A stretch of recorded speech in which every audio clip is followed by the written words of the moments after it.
Bienvenidos Y bienvenidas. al primer episodio de Letrópolis, este podcast en el cual vamos a hablar de distintos cuentos, relatos, poemas, textos cortos de escritoras latinoamericanas.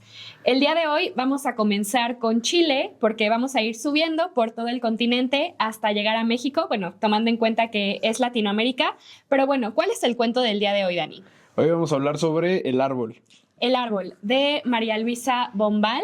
De hecho, en nuestra página de Instagram, @letrópolis, sobre su biografía, pero aquí solo les menciono brevemente que ella fue para muchos otros escritores la considerada precursora o una de las grandes precursoras del boom latinoamericano.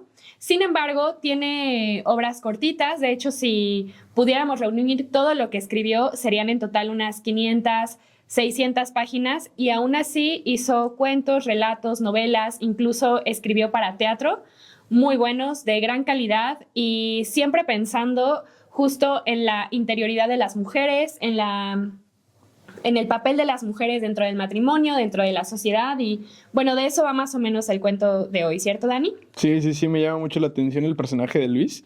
Ahorita quiero que nos platiques sobre él y saber... Primero vamos a escuchar un poco la narración sobre el cuento. El árbol es la historia de Brígida, una mujer quien desde niña fue considerada retardada y diferente en comparación con sus 5 hermanas mayores. Creció en un entorno hostil donde su sensibilidad y falta de educación formal le hicieron sentirse aislada. Más tarde se casa con Luis, un hombre mayor y distante, quien era amigo de su padre, porque cree que así encontrará protección y compañía. Sin embargo, su matrimonio se vuelve una rutina fría, marcada por el silencio y la indiferencia. Su único refugio es un gomero, el cual crece junto a la ventana de su cuarto de vestir. Este árbol le da sombra, frescura y una sensación de paz en su vida monótona. Es un símbolo de su mundo interior, de sus ilusiones y de la mínima libertad que le queda. Pero un día el árbol es talado. En ese momento, Brígida se enfrenta a la realidad desnuda de su vida, un matrimonio sin amor, una existencia a la que no le ha encontrado propósito. La caída del gomero representa la pérdida de su último refugio. Al comprender que ha vivido conformada con la mediocridad, Brígida toma una decisión: irse. Con la fuerza de la que careció toda su vida, abandona su hogar, deja atrás a Luis y una vida que nunca fue realmente suya.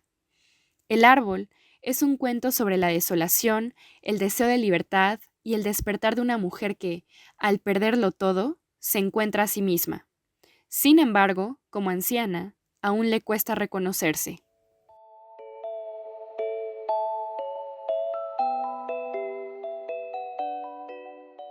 Pero, ¿qué te parece si comenzamos hablando de ella, quién era, cómo creció y cómo finalmente llegó a este matrimonio y le afectó su vida, ¿no? Bueno, nuestro personaje principal es Brígida. Yo lo pronuncio como Brígida, no sé si sería Brígida, pero creo que Brígida está más lindo. Brígida era la menor de 6 hermanas y un padre viudo, es decir, quien las estaba criando era únicamente un hombre y eran 6 mujeres. Y a pesar de que ella siempre estuvo interesada en aprender principalmente sobre música, tener lecciones de piano, pues necesitaba más ayuda que sus hermanas, a pesar de que ella fue quien las indujo como a este hobby, a este arte, y su papá, como no les prestaba tanta atención y era un hombre solo, le parecía difícil poder lidiar con todas sus hijas. Cuando llegaba la sexta, Brígida, pues decía, no, es que tú no puedes, es que eres retardada, es que eres tonta. Y pues todo esto fue algo que se impregnó en la psique del personaje principal hasta que se convenció a sí misma de decir que no era buena, que no sabía tocar el piano, que era retardada. Y bueno, yo creo que aquí podemos explorar la primera cuestión. ¿Por qué crees que un padre hombre, un padre solo, digamos, sin su esposa para criar a sus hijas, tendría tan poca paciencia para educarlas? Es que creo que eso, no sé si lo pienses, pero eso es algo que pasa en muchas familias de México, ¿no? O sea, con eso se refleja la gente, ¿no? Por eso gustan esos personajes, porque muchas veces las familias en México no tienen ese tiempo. Los padres, aunque a veces es increíble, ¿no? Que no lo tengan, ¿no crees? Claro, yo creo que también porque muchas veces los roles de cuidado, de crianza, son asignados socialmente a las mujeres y cuando un hombre se encuentra en ese rol, pues uno no sabe cómo hacerlo y claro que en sí criar a 6 hijas es muy difícil, pero también creo que como no sienten que les corresponde, tampoco se esfuerzan por tener una mejor actitud con sus hijas, ¿no? O sea, no como quizás sí tendría que hacerlo una madre viuda, a quien siempre se le ha asignado el rol de tienes que cuidar y sacar adelante a tus hijos, a tus hijas. Entonces, el papá de Brígida es así y le educa de tal manera que la hace sentir tonta, inferior a sus hermanas. De hecho, en una parte, se las voy a leer textualmente, ella dice, qué agradable es ser ignorante, no saber exactamente quién fue Mozart, desconocer sus orígenes, sus influencias, las particularidades de su técnica, dejarse solamente llevar por él de la mano como ahora. Pero, ¿por qué? Porque pues ella estudiaba principalmente música clásica y pues justo cita como a Mozart, a Beethoven y el cuento comienza como con ella en una sala en donde justo está gozando de esta música y empieza a recordar su vida a través de las canciones que van tocando de estos diferentes autores, pero pues esto me deja la impresión de que ella piensa que es ignorante incluso en la vejez, cuando se supone que llegas como una persona más sabia o ya aprendiste muchas cosas. Pero bueno, la música la hace recordar su pasado y de hecho juegan un rol muy importante durante toda su vida, pero pues justamente como en estos bailes en los que también se tocaba música clásica, siempre pedían a sus hermanas se casaron antes que ella, tenían buenos esposos, tenían esposos atentos, esposos guapos, esposos jóvenes, y eso es algo de lo que ella no goza, porque a pesar de que la reconocían como bonita, siempre decían, ay, es tan tonta como linda, ¿no? Y como nadie le pedía la mano, siempre se acercaba al amigo de su papá, quien era Luis, que, o sea, por cómo le empieza a narrar, yo hubiera pensado que era más como esta figura de tío, o sea, como un poco más paternal, porque en una parte del cuento menciona que ella se iba a lanzar a sus brazos y entonces Luis decía de que, ay, eres un collar de pájaros y eres como esta cosita que me adora, pero más adelante, pues, ¿qué pedo, no? O sea, de repente ya es su esposo, es un hombre de pelo canoso, es poco paciente con ella y pues, no sé, ¿tú a qué crees que se deba este matrimonio? Es que no sé si lo viste o si lo ves de la misma forma que yo un poco lo pensé, pero replica, o sea, Luis un poco se comporta como su papá se comportaba un poco con ella, o sea, es distante, la olvida, no está ahí con ella, ¿no? O sea, y no sé si tan solo ahorita que decías de qué cosas le pasaban a sus hermanas y a ella, ¿no? Eso creo que sí afecta mucho en la vida de las personas, ¿no? Y también de las mujeres. Sí, y es que ahí tocas un punto muy importante, Dani, porque muchas veces como mujeres crecemos comparándonos con otras mujeres. Y alguna vez vi en un canal de YouTube que se llama ContraPoints, y yo, síganlo, de hecho es muy bueno, hace como un análisis de la envidia. O sea, no estoy diciendo que quizá el sentimiento de Brígida sea la envidia, pero creo que nos ayuda a explicar lo que estoy a punto de explicarles. Muchas veces la envidia, como se dice en este canal de ContraPoints, la sentimos con quienes están más cerca de nosotros. Por ejemplo, la Natalie Wynn, quien es la que dirige estos videoensayos, es una mujer trans. Entonces ella como mujer trans dice, la verdad es que las mujeres trans sentimos más envidia entre nosotras que hacia una mujer cis.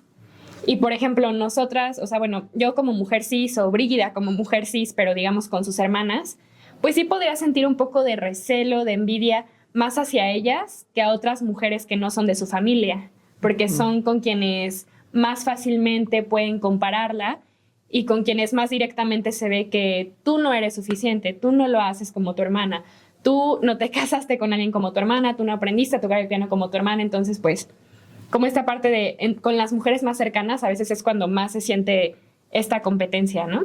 Sí. Y justo como mencionas, pues Luis es muy condescendiente con Brígida. Por un lado, como que sí le dice que, ¡ay, qué bonita! Quédate aquí, Sí, sí. mi collar de pájaros, qué bella eres. Pero no se esfuerza de más por fortalecer esa unión. Y yo creo que él, en el fondo, era muy consciente de que la edad era un desequilibrio. Yo no creo que la pensara tanto como una mujer tonta, sino que es muy consciente de que la edad es un desequilibrio y pues obviamente, pues tú y yo podemos conversar súper bien, somos amigos, pero porque nuestras edades son las mismas. Yo creo que si intentáramos hablar con alguien, o ni siquiera hablar, o sea, tener una relación, por ejemplo, ¿no? O sea, con alguien que nos lleva 20, 30 años, pues obviamente va a haber una brecha inexorable ahí. Y O sea, a ver, tú andarías con alguien ¿cuánto sería lo más que andarías? mi máximo mi máximo de edad, yo creo que a esta edad tengo 21 amigos. A mis 21 yo creo que máximo alguien que me lleve 4 años. ¿4 años? 4 años. Y así, y cuando lleguen mis 30, que ya seré una mujer adulta, hecha y derecha, independiente, sabia, yo creo que ahí sí mi máximo serían unos 7 años. Pero ya creo que ya, ¿saben? O sea, como que ya cuando sea súper adulta, mi máximo serían 7 años y no más. No más, la neta. No. ¿Tú cuál es tu límite? El mío serían 10. ¿10? 10 ¿Pero de que desde ahorita? Desde ahorita yo creo que sí. O bueno, es que a lo mejor no lo mido porque siento que en el cuento pasa precisamente eso. O sea, Claro. no, ellos no se dan cuenta, bueno, no, sí se dan cuenta de la diferencia enorme que hay y de las formas de pensamiento que tienen tan diferentes los dos. Y las formas de recreación, de convivir, de estar ahí presentes son muy diferentes. Entonces, Claro. yo ahorita 10 años, pero ya imagínate que me pase, O ya sea, es otra cosa. Digo, ahorita acabo de señalar que Dani tiene novia y no se llevan tantos años. No. Pero supongamos, si tu novia no existiera y tuvieras la oportunidad de tener una pareja 10 años mayor, o sea, a esta edad tú tendrías una pareja 10 años mayor. ¿Sabes? Sí, yo creo que sí. Y yo, bueno, déjenme eso en los comentarios cuál es su límite de edad. Sí, por favor. Porque justo creo que la edad juega mucho con los sentimientos de Brígida, porque ella desea que alguien le dé los buenos días, ella desea que puedan viajar juntos, ella desea incluso tener hijos, y nunca se lo había cuestionado. Casi hacia el final del cuento dice como de, pues yo se deja de lado, y él nunca nos dicen frontalmente si tiene amantes o no, pero la verdad es que nunca se entiende. Se entiende cuando dice lo del club. Lo del club, lo de que nunca llega a dormir casi, Ajá. que es así como que bien desatento. Luego hasta en las vacaciones le dice, ay, ¿sabes qué? Hace mucho calor. ¿Por qué no te vas a Buenos Aires con tu papá una temporada? O sea, así como que se quiere deslindar de ella. Y entonces Brígida encuentra una especie de refugio, que es un árbol en el vestidor de su habitación.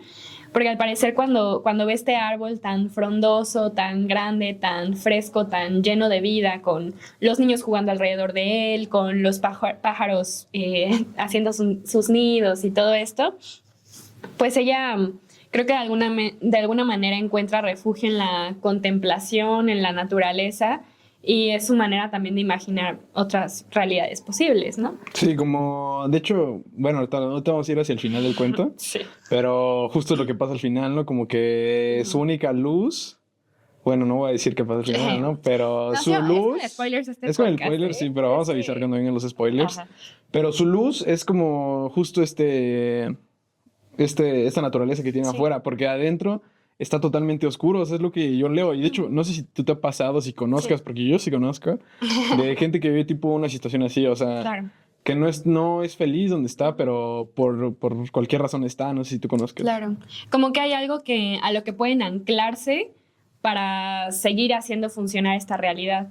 Y yo te pregunto a ti, Dani, y me lo pregunto a mí misma también, y se los pregunto a ustedes. Para Brígida, el árbol era su refugio en una realidad tan voraz.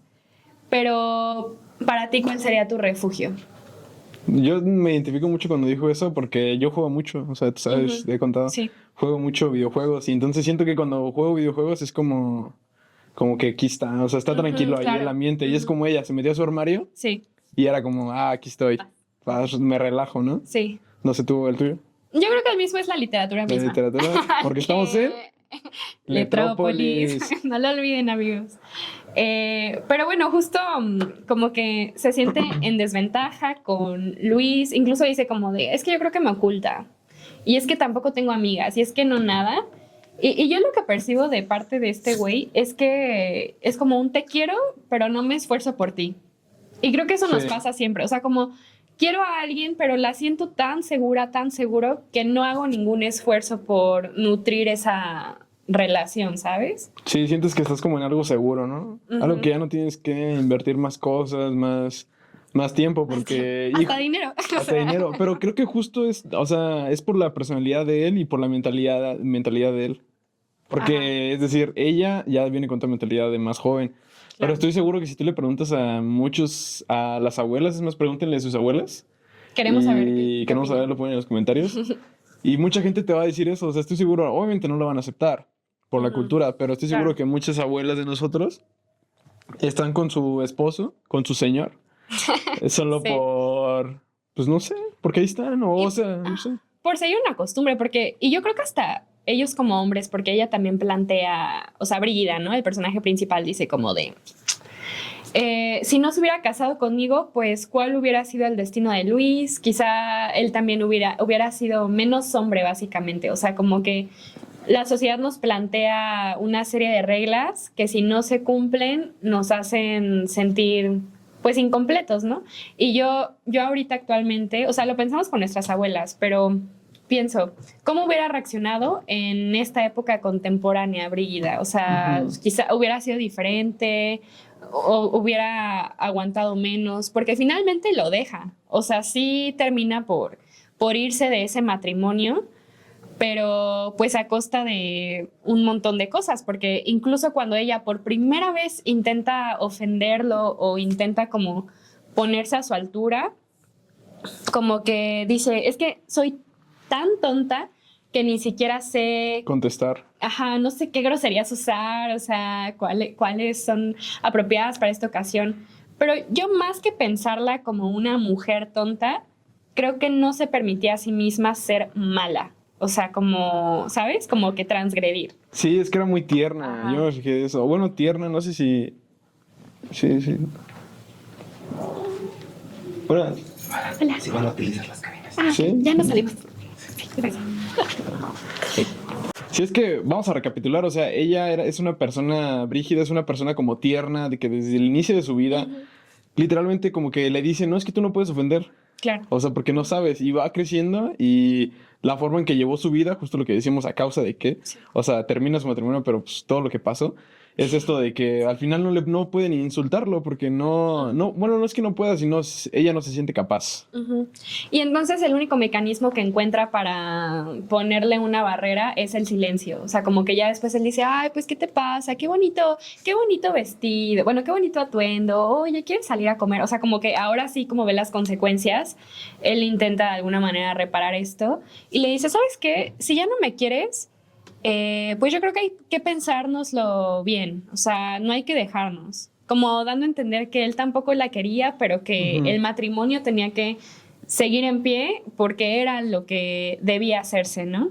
Y en algún punto como que ella dice, ¿sabes qué? Yo ya me liberé, o sea, ya no siento como este rechazo de su parte, pero tampoco siento que lo amo, entonces ya no estoy sufriendo, pero también estaba muy vacía. O sea, y a mí me ha pasado, no sé si a ti te ha pasado, si a ustedes les ha pasado, que, o sea, muchas veces puedes como que querer a alguien, o incluso déjenlo de la parte del amor, ¿no? O sea, como que tienes mucha ilusión con algo y de repente esto no funciona como a ti te hubiera gustado y dices como, güey, o sea, ya no me hace sufrir esto, pero tampoco me causa ilusión y entonces como que te quedas en un limbo de... ¿Qué siento? O sea, ya no hay nada más por qué sentir pasión ni para bien ni para mal. Y como que ella dice, pero esta es la vida. Y no tiene nada de malo aceptarla así. Mediocre, fácil, quizás ser feliz es precisamente aceptar que no hay manera de encontrar una felicidad absoluta. Y así continúa. Pero digo yo, debemos conformarnos con una vida así. No creo, o sea, creo que al final ese es el mensaje. O sea, ya para...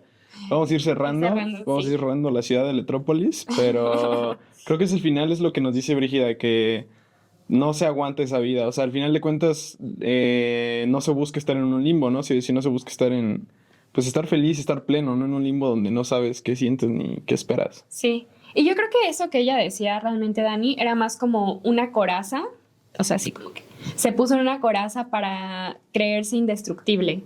Y entonces el árbol le ayudaba mucho a sentirse tranquila, a aceptar la vida así mediocre como ella sentía que la estaba viviendo.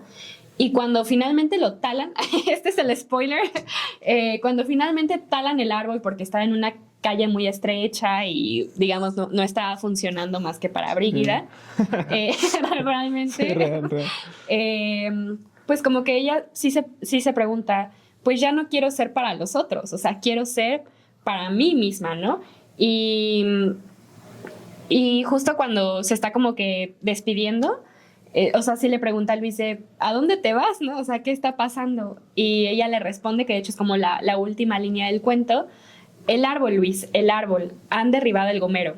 O sea, que se rompió la burbuja de fortaleza en la cual se encontraba y se dio cuenta de que aunque quisiera callar estos sentimientos, ignorarlos, hacerlos de lado, pues finalmente se da cuenta de que ser una mujer ambiciosa no está mal y que ella sí quiere amor, sí quiere viajes, sí quiere locura, sí quiere incluso sexo, o sea, sí quiere más. Más que eso. Más que eso. Pero bueno, hemos llegado al final de este primer episodio. Cuéntenos qué les pareció y bueno, vamos a intentar ir en orden hasta llegar a México, pero si tienen alguna inclinación por alguna escritora de una nacionalidad específica, pues también pueden comentárnoslo y los estaremos leyendo. Muchas gracias. Gracias.